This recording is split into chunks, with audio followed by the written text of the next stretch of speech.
ஒவ்வொரு மாவட்டத்திற்கும் தேவையான திட்டங்களை நம்முடைய அரசு செயல்படுத்தி இருக்கு. நீலகிரி மாவட்டத்தில் 42 கோடி ரூபாய் மதிப்பீட்டில் 10 கோஆபரேட்டிவ் டீ இண்டஸ்ட்ரீஸ் மாடர்னைஸ் செய்யப்பட்டிருக்கு. சுமார் 100 கோடி ரூபாய் மதிப்பீட்டில் நீலகிரி அனுமானபுரம் ஊசிமலை சாலைகள் எக்ஸ்பான்ஷன் ஒர்க் நடந்திருக்கு. Kundah pumped storage hydro electronic project நடைபெற்று வருது. கூடலூர் அரசு மருத்துவமனையில் 30 கோடி ரூபாய் மதிப்பீட்டில் மேம்பாட்டு பணிகள் நடைபெற்று வருது.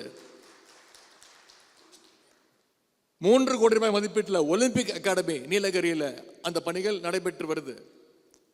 கோயம்புத்தூர் மாவட்டத்தை பொறுத்த வரைக்கும் விளாங்குறிச்சியில் 115 கோடி ரூபாய் மதிப்பீட்டில் புதிய ஐடி பார்க் கட்டிடம், 800 கோடி ரூபாய் மதிப்பீட்டில் கோயம்புத்தூர் மாநகராட்சி விரிவாக்கப்பட்ட பகுதிகளுக்கான கூட்டு குடிநீர் திட்டம்,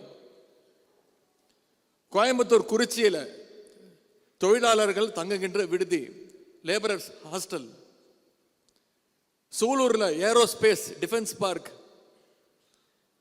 165 கோடி ரூபாய் மதிப்பீட்டில் செம்மொழி பூங்கா, 300 கோடி ரூபாய் மதிப்பீட்டில் பெரியார் லைப்ரரி. இப்படி இந்த மாவட்டத்திற்கு தேவையான திட்டங்களையும் நம்முடைய அரசு செஞ்சு கொடுத்திருக்கு.